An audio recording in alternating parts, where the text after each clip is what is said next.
عسلامتكم ومرحبا بكم الناس الكل. نحب نرحب بكل من يتابع فيا ويشجعني سواء من المشتركين جدد والى القدم. اليوم جيت وجبت معايا صحين مقلي تونسي مشخشخ يعمل 66 كيف. كيما تشوفوا لهنا حوت مشوي وشربة فريك وبطاطا مقلية وصوص طماطم على طريقة تونسية بنة عالمية. ننصحكم باش تجربوه خاطر بنا غير وزيد سهل. تابعوني وما تنسوش الاشتراك في القناة حتى يوصلكم جديد. فرجة ممتعة للجميع. بالنسبة للطريقة انا خديت حوت القاروس وانتي تختار اي حوت تفضلوا. انا هنا الحوت الكل باش نعملو مشوي في الفور، لكن باش نختار اصغر حوتة فيهم وباش نبدا نطيب بيها الشوربة. الطريقة الاولى هي طريقة الشوربة باش نوريكم كيفاش نحضروها.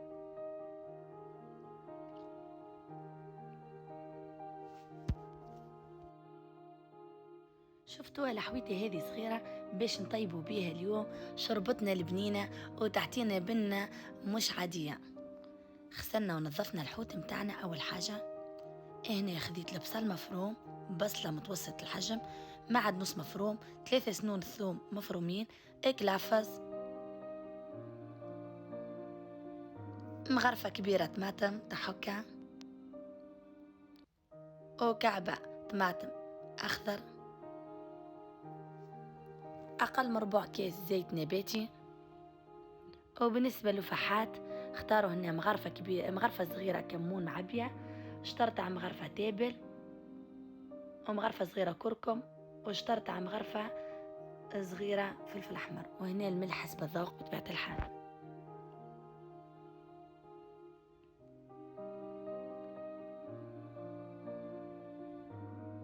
بالنسبة لشوربة الفريك هنا اخترت 5 مغارف كبار ونص من شوربة الفريك.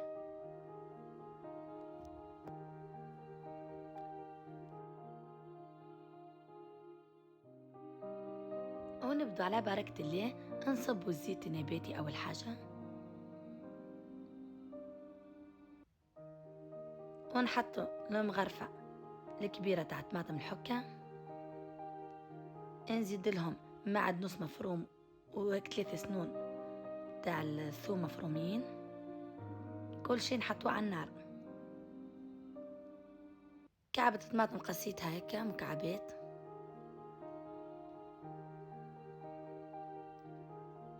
باش نزيد لهم البصل المفروم،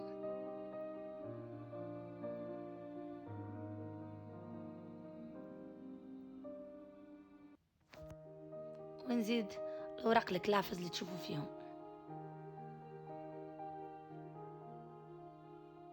نزيد معاهم شوية كاس ماء، نخليهم يتكشكشوا في شوية كاس ماء حتى يذبال شوية البصل.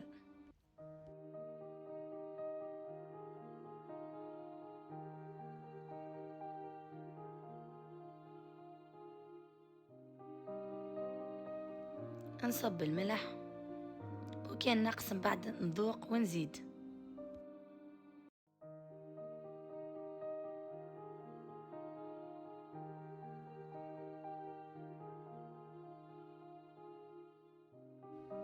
مغرفة كمون صغيرة،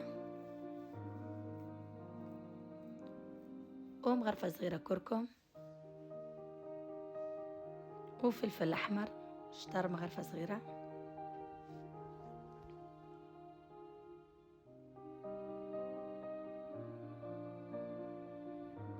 هنا بديت كشك، فوحت الحوت متاعي بالكمون والكركم والملح، وتو باش نرمي الحوتة متاعي أول حاجة حتى ما يسيبش الشوك متاعها. نطيبها ونحيها من بعد نقيها من الشوك متاعها، احسن من اللي نمرق بالماء ومن بعد هي تسيب الشوك متاعها ويتنحى الراس وبعتالي تولي مشكلة.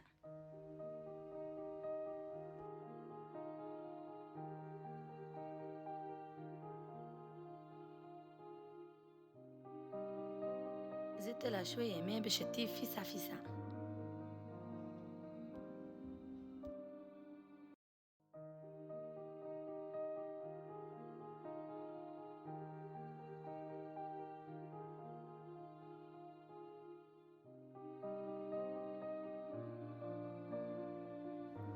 وتوا حويتتنا طابت باش نحيها على جنب ونقيها من الشوك متاعها، ومن بعد باش نمرق بالماء الشوربة متاعنا.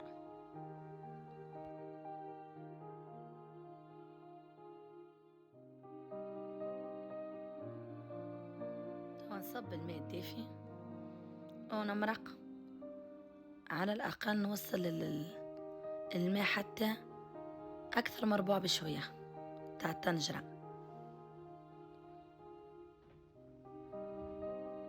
خليها تغلي مليح.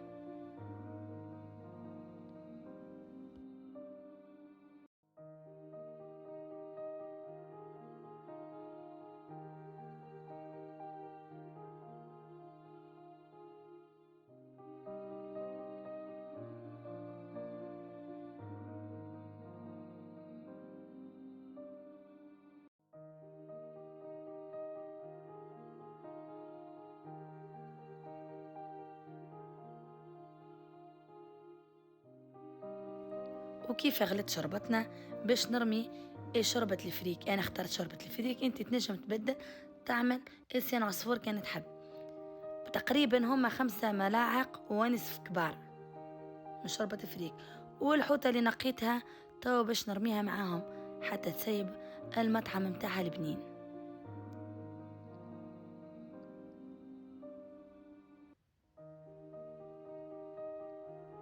وبعد ما طابت شربتنا لهنا كيما تشوفوا آخر مرحلة باش نحط نعناع الشايح. نعناع الشايح يعطيك مطعم روعة، فيها البرد يسخن ويشد له فيد.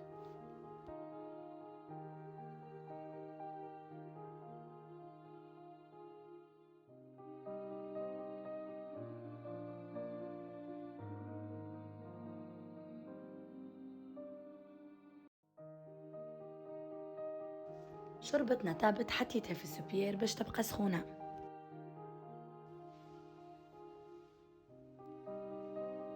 وبالنسبة للطريقة الثانية باش نطيب فيها الصوص وباش نطيب البطاطا، ونوريكم كيفاش نفوح البطاطا متاعنا بالملح والكركم باش يعطينا اللون الذهبي ويعطينا حتى المطعم بنين. صراحة نجربوها، هذه حاجة هايلة على الاخر. نستحقوا للتفويح البطاطا ملح وكركم حتى يتغير لونها أصفر. بين هنا نستحقوا بالنسبة للصوص شوية زيت، نستحقوا لهنا طماطم كعب ومغرفة صغيرة طماطم حكة، وهيكل كعبتين طماطم باش نفرمهم نعملهم مكعبات. 4 سنون ثوم مهروشين ومغرفة صغيرة كركم، وتشوفوا كما تشوفوا هنا شوية من كمون. هنا نستحقوا الملح حسب الذوق. واخر حاجة باش نقصوا القرن الفلفل ونرموه، ورشة معدنوس في الاخر. تابعوني وشوفوا مليح. اول حاجة نحطوا الزيت على النار كل شيء،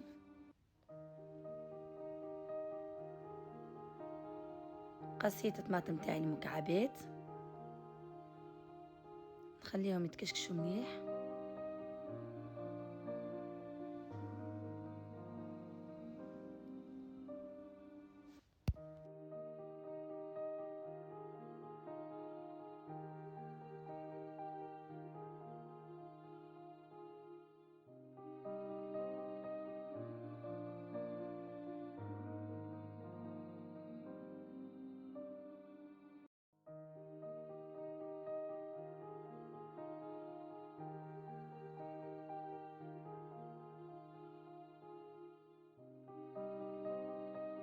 حطيت الملح متاعي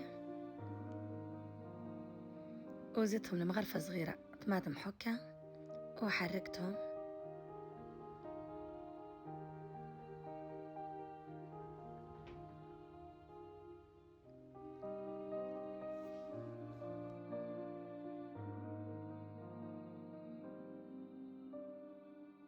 صبيت الماء اللي حطيت فيه الزيت، خليتهم يتكشكشوا في الماء متاعهم، وزدت لهم الثومة المهروشة 4 سنون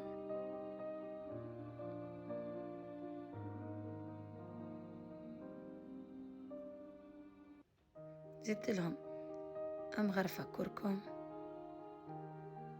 والكمون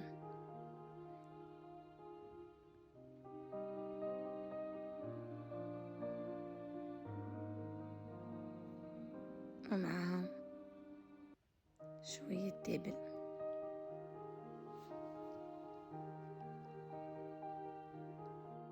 كيف تعبت الصوص متاعنا؟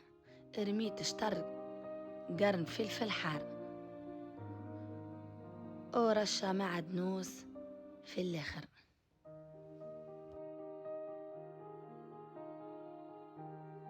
وتوا باش نبدا نقلي البطاطا، واخر حاجة هي نخليها الحوت حتى ناكلوه سخون.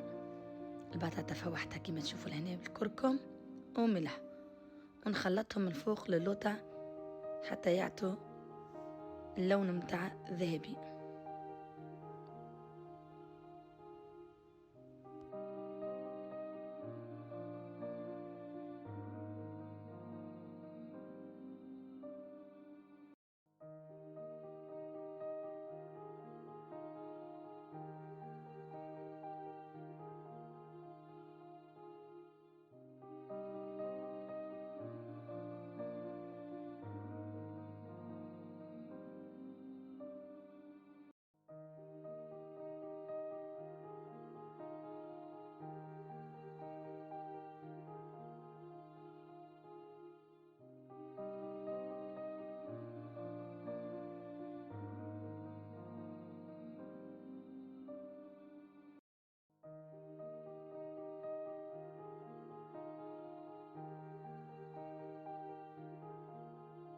هذا اللون نتحصلوا عليه الذهبي بعد ما فوحناه بالكركم والملح، يجي بنين روعة.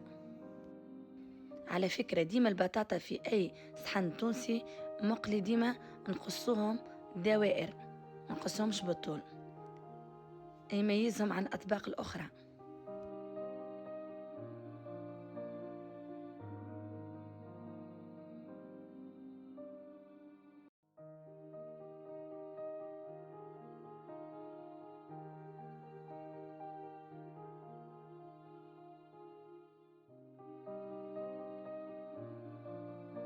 وتوا آخر حاجة باش نقصوا الحوت ونطيبوه في الفور.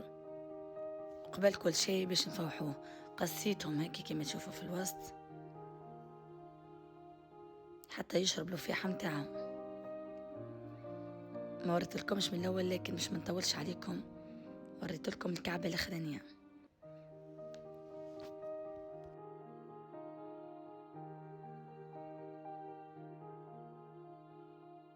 والوفاح ناخذ زيت نباتي وملح وكركم وكمون، كلها مغرفة صغيرة، ونخلطوه مع بعضهم ونبدو ندهنوهم من فوق لتحت حتى يشرب التوابل متاعه ويعطينا اللون الذهبي اللي نحبوه.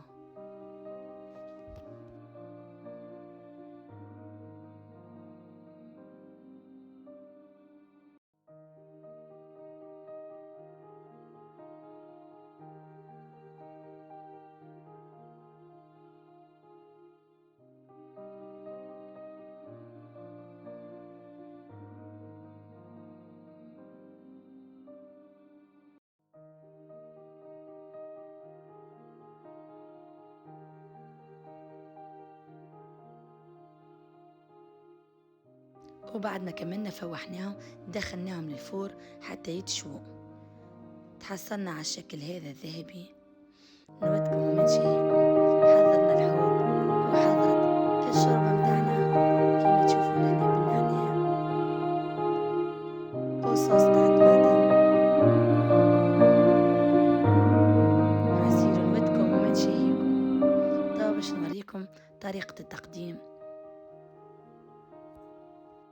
الصحن التونسي المقلي أحضر كما تشوفوا، زدت معاه قرن مقلي فلفل أخضر، وزدنا معاه الهريسة اللي ما تخيبش على طبقنا، والصوص والبطاطا المقلية والحوتة متاعنا المشوية